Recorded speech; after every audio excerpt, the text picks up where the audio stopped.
last time we went and we had podi idli, you know, very tasty. Yeah. You only paid the bill. Yeah. I know. Next time you will only pay the bill. Sorry, na. Sorry, sir. See, the travel time is only 15 minutes. ఏదైనా ఆ లోపు finish I already last 5 minutes because I'm always on time. ఇలాంటి policy ఇలాంటి high profile ఎగ్జిక్యూటివ్స్కి suitable sir. Time waste చేయండి. ఏంటిది ఇదే okay.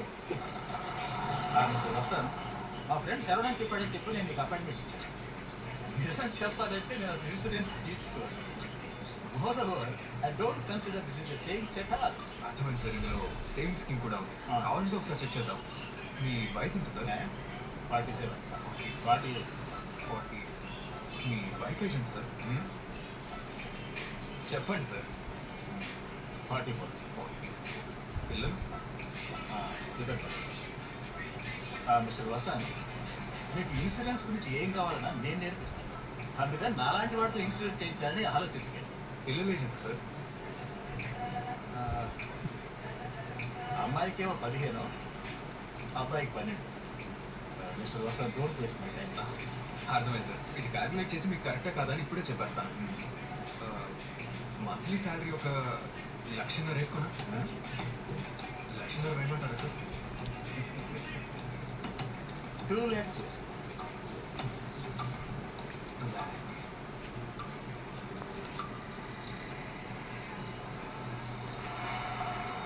Driver, మీకుందా ఇన్సూరెన్స్?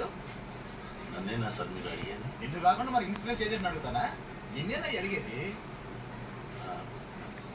బండికి ఉంది సార్ ఇన్సూరెన్స్.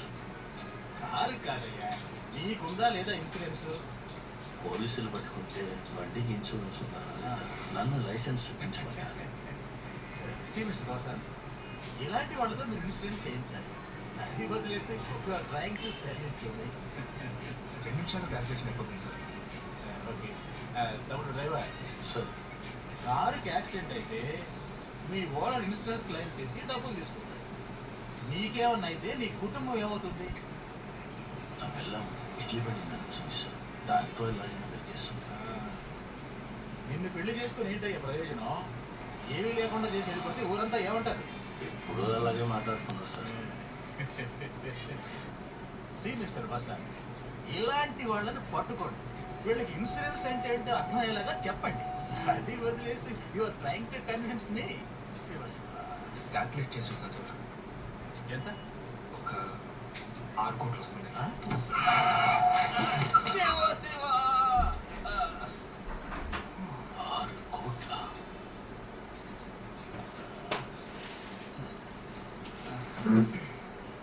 సార్, 10 సంవత్సరాల్లో కాస్ట్ ఆఫ్ లివింగ్, మంత్లీ ఖర్చులు, అబ్బాయిని చదివించాలి, బీటెక్ ఇండియాలో ఒక మంచి ఇంజనీరింగ్ కాలేజ్లో, మాస్టర్స్ యూఎస్లో. మీరు అమ్మాయిని ఎలా చదివిస్తారో తెలియదు కానీ తన పెళ్లి ఖర్చు మాత్రం మీ తల మీద పడుతుంది. అప్పర్ మిడిల్ క్లాస్ అయ్యి పెళ్లి ఖర్చులు, ఆ తర్వాత medical expenses, medical emergencies, family vacations. Sir, మీరు లేకపోయినా మీ ఫ్యామిలీకి మీరు ఇప్పుడు ఇస్తున్న లైఫ్ స్టైల్ అలాగే మెయింటైన్ చేస్తూ మీ పిల్లల్ని కూడా సెటిల్ చేయాలంటే తప్పకుండా ఒక 6 కోట్ల వరకు. సార్, మీ వైఫ్ జాబ్ చేస్తున్నారు సార్? అయితే 6 కోట్లు కావాల్సింది సార్.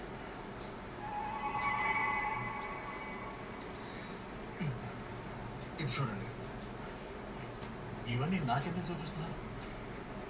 తల మీద కొబ్బరికాయ పడి చచ్చిపోయిన వాళ్ళ గురించి మీరు వినుంటారు. వీడి చెరుకులూరు ప్యాడ్లో ఇంట్లో పడుకున్నప్పుడు పైన కప్పు నుంచి ఆవు మీద పడిపోయాడు. ఎస్,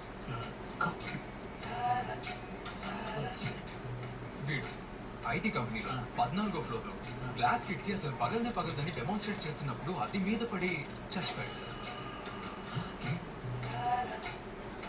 ఇది ఇంకా కామెడీ వినండి. ఏంటండి ఇదంతా మీకు కామెడీగా ఉందా? మామూలుగా షేర్ చేసుకున్నప్పుడు దక్కేడు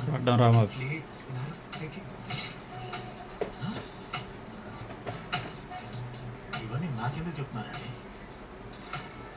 వీళ్ళందరినీ చనిపోయి ఒక 1 వారం రోజుల ముందు వాళ్ళని కలిసి పాలసీ తీసుకోమన్నారు సార్. ఎంతవరకు ఒక్కడు కూడా ఉన్నా సార్. మీరు వెళ్ళండి సార్, నేను పే చేస్తాను.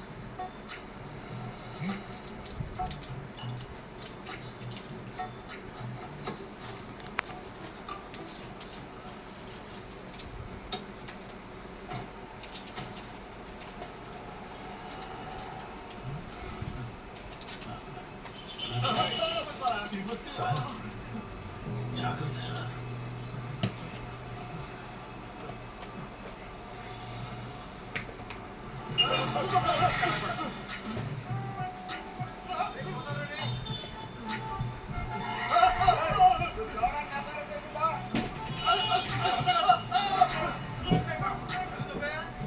సార్ కొంచెం దూరం జరిగి నిల్చోండి.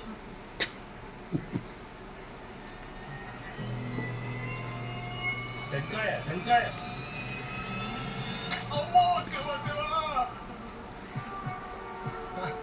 నేను వదిలేసిన నువ్వు వదిలేటట్లేవు కదా. సార్ ఆయన ఫ్యామిలీ కోసం ఎంత మంచి విషయం చెప్పారు. పట్టించుకోకుండా వెళ్ళిపోతున్నారు. పొడి ఇడ్లీనా 6 కోట్లు కావాలంట. నన్నే పొడి పొడి చేశాడమ్మా. సార్ అలాంటి వాడికి ఇన్సూరెన్స్ ఇస్తారు సార్. నీకు అవసరం లేదు. సార్ నేను పోతే నా ఫ్యామిలీకి డబ్బులు కావాలంటే టీ తాగుతావా? టీ తాగితే డబ్బులు వస్తాయి సార్. రా.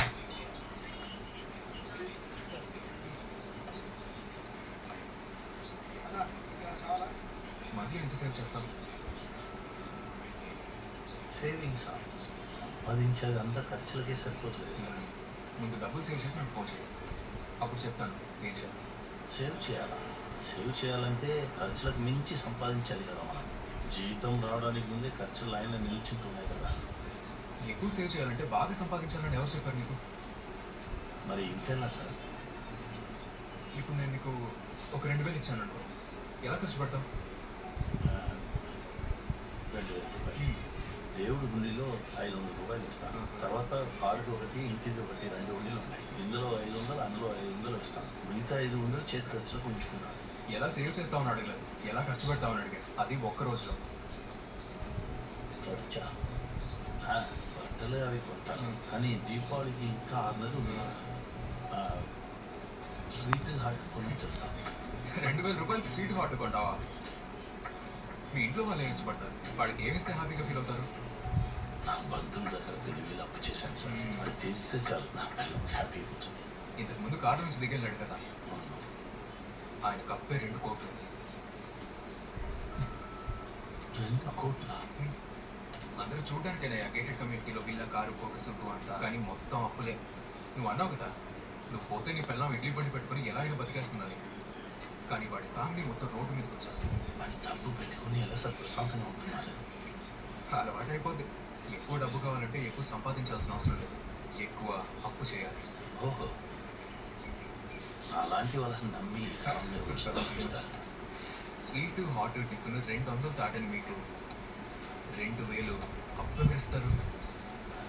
సార్ ఎందుకు ఎక్కువ వస్తున్నారు సార్? నేను అమౌంట్ చెప్పినప్పుడు బ్రేక్ వేసావు చూడు, అందుకేనయ్యా. ఓహో, 200 సంపాదించిన 2,000 ఖర్చు పెట్టావు. 2 లక్షలు నిన్ను వెతుక్కుంటూ వస్తుంది. ఇలా చూడు, ధనవంతుడు అవ్వాలంటే ముందు ధనవంతుడిలో బతకడం నేర్చుకో.